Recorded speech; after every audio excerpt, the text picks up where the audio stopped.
Oula, ça va? Ça va bien et toi? Ouais, ça va, tranquille. Ok, donc on va entrer dans le vif du sujet. Donc moi, ce que je veux savoir, c'est comment Alouche a fait pour intégrer la lutte sénégalaise en fait. Parce que tu es d'origine, tu es né en France, je pense, tu as grandi en France, donc comment tu as connu la lutte sénégalaise, comment tu as fait pour entraîner des lutteurs sénégalais? Est-ce que tu peux m'expliquer un peu ce parcours-là? Je suis parti au Sénégal en 2010 en vacances. Mhm, Je suis parti quoi, 10 jours, tout à fait par hasard. Ça devait être au mois de mars 2010. Et puis pendant les vacances, bah voilà, j'ai découvert un peu la lutte sénégalaise. Ça m'a intrigué et ça m'a plu. Et j'avais été voir le combat Tonnerre contre Yekini Junior. Donc mhm, j'avais bien aimé l'ambiance, la foule, tout ça. Et puis un jour, je suis dans un restaurant et j'entends des Sénégalais parler. Ils parlent de lutte sénégalaise et ils disent ouais, c'est pas un sport pour les blancs. Donc je dis comment ça, c'est mhm, pas un sport pour les blancs c'est-à-dire, je dis ouais, les blancs. Je lui dis comme coach, et il me dit non non, si vous faites ça, vous y arriverez jamais. Alors ils m'ont dit ça, ça mhm, m'a lancé un défi. mhm, Après, de rencontre à une rencontre, je suis tombé sur un journaliste. mhm, C'était Nicolas. Il travaillait pour Walf. mhm. Walf. Mhm. Il m'a fait l'interview et puis donc il m'a posé des questions sur l'histoire. Est-ce que il fallait des gants ou des protège-dents? Et donc j'ai dit que moi le minimum dans un combat, comme c'était dangereux, c'était à main nue, il fallait au moins des protège-dents pour la santé, Mhm. pour la sécurité. Donc on a parlé un peu de santé. Et après je suis reparti en France. Et quand je suis parti en France, il y a des journalistes qui ont voulu m'inviter, tout ça.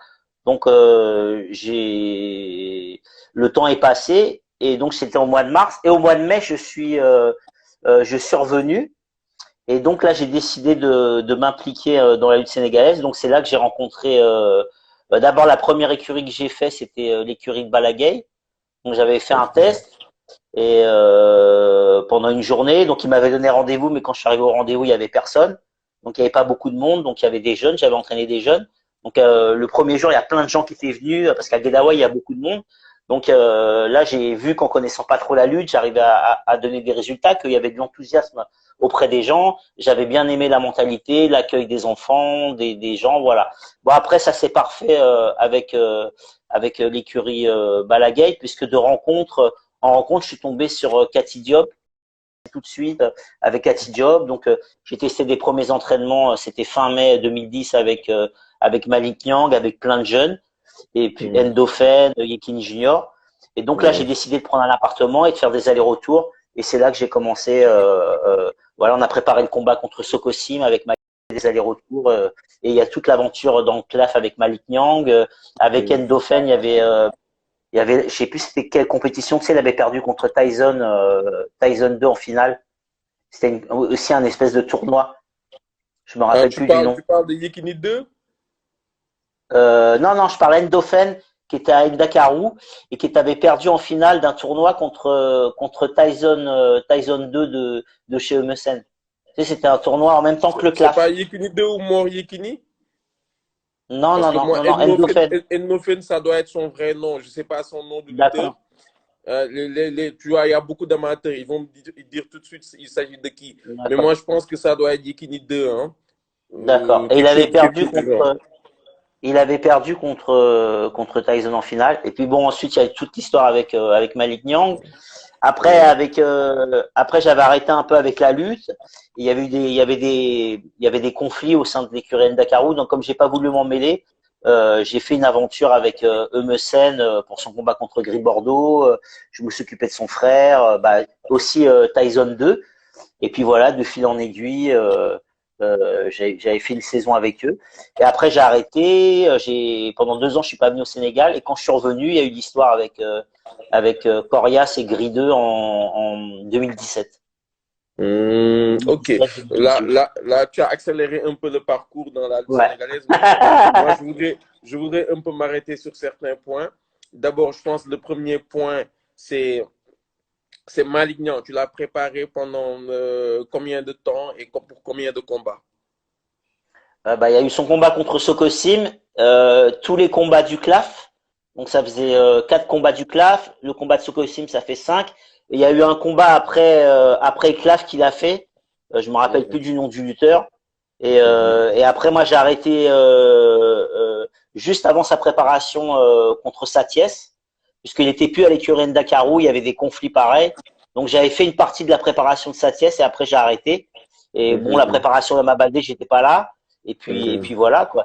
Ça a été vraiment un lutteur avec lequel je me suis beaucoup impliqué, quoi, en termes de formation, de préparation, parce qu'il y avait un suivi, quoi. Ça a duré plus de 2 saisons, donc il y avait un suivi sur le nombre de combats. Il y avait vraiment, il était vraiment à l'écoute, quoi. Il était vraiment concentré. Après, la problématique, c'est que toi, t'es tout bas, tu peux pas te mêler des histoires voilà, qu'il y avait au sein de l'Edakaro, parce qu'il y a des choses que je maîtrisais pas. Je connais pas les tenants, les aboutissants.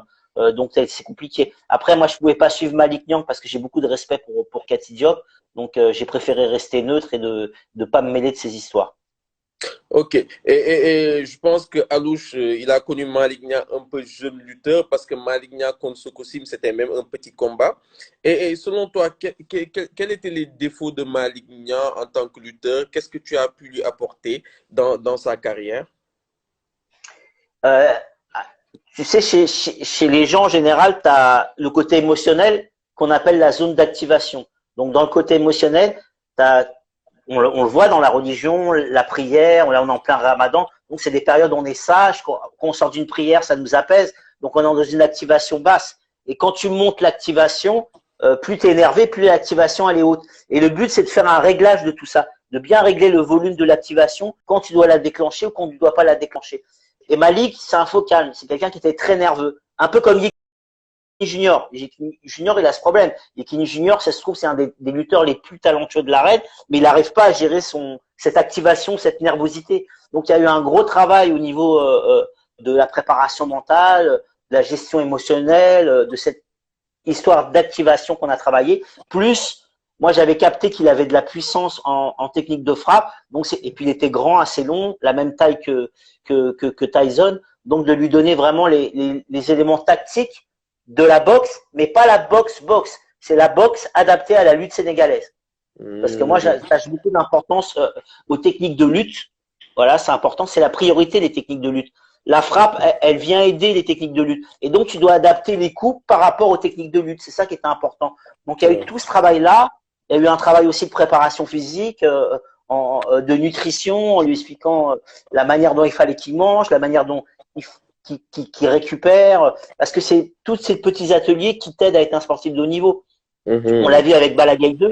Balagaï 2, à un moment donné, c'est certainement aussi un des lutteurs les plus doués techniquement, mais il a eu une période quand il est devenu roi des arènes où il s'est laissé aller physiquement, où il s'est laissé déconcentrer par le succès, par l'argent. Il a fallu qu'il se remette en question. Et on l'a vu quand il est parti en France à l'INSEP, comme il était concentré, il est dans cette zone d'activation où il pouvait être concentré et avoir tout à disposition sans être déstabilisé par les fans. C'est-à-dire qu'il avait dans un endroit qui est à l'INSEP, il avait la préparation mentale, la préparation physique, la lutte, la boxe, il avait tout à disposition sans se disperser et sans être dans les tentations. Donc ça, c'est une forme d'activation aussi. Savoir se mettre dans ton élément pour bien te préparer. Et on a vu la différence. Il a fait un combat magnifique contre Modulo derrière, donc il n'y a rien à dire.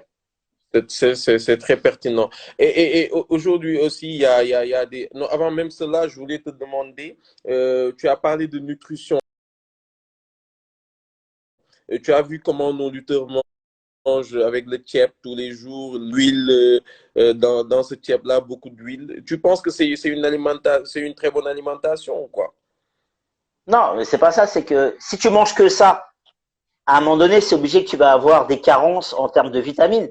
L'alimentation, il faut qu'elle soit diversifiée. C'est-à-dire que dans les textes religieux, dans la religion, c'est-à-dire si tu lis toujours le même texte, non, il y a plein de textes à lire pour que tu comprennes ta religion. Bah, l'alimentation, c'est pareil. Il y a du tiep et puis il y a d'autres plats, il y a des fruits, il y a des légumes, il y a plein de choses. Il faut pas rester sur une même alimentation. Puis le tiep, ça dépend comment c'est préparé.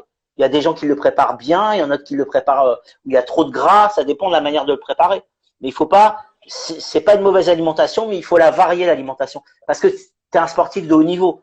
Donc tu dois avoir des menus spécifiques, une préparation spécifique et faire attention parce que c'est peut-être pas ce qui va faire la différence, mais c'est un petit plus qui t'aide.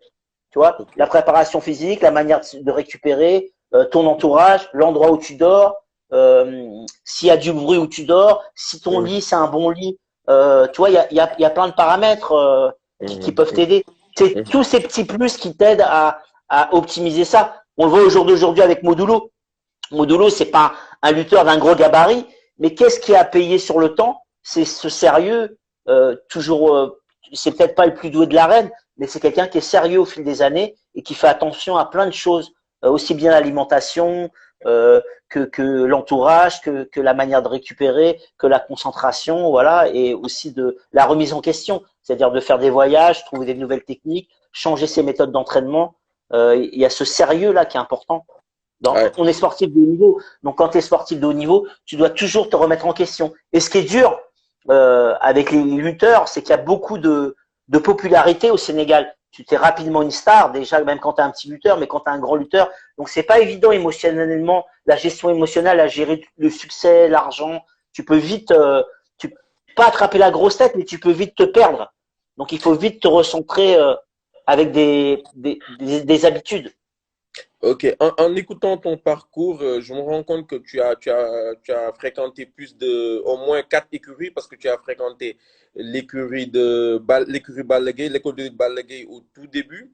Après, tu as fréquenté l'écurie Dakarou, aussi l'écurie Taïchinga de Eumeu Sène.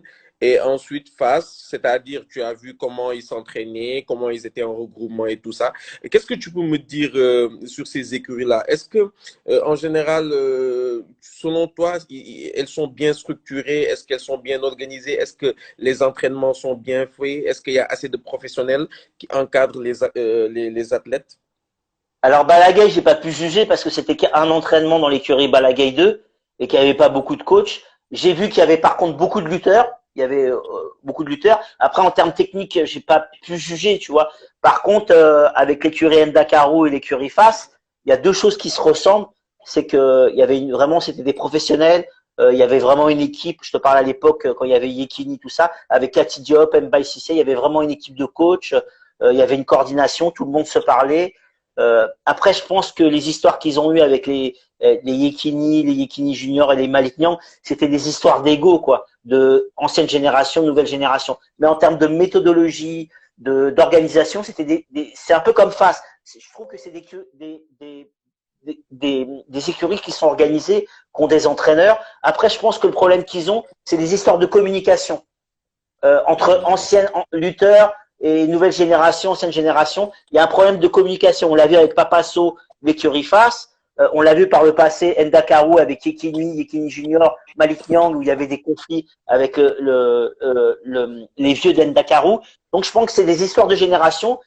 Et comme il y a vraiment une fierté, des fois on n'ose pas dire les choses posément et de se dire vraiment les choses franchement pour évoluer. Il y a la gestion d'ego qui est pas facile au Sénégal, où il y a une certaine fierté. Et des fois, il faut pas hésiter à se dire les choses, même si ça fait mal. On nettoie, on part sur de bonnes bases, mais les règles, elles sont pour tout le monde.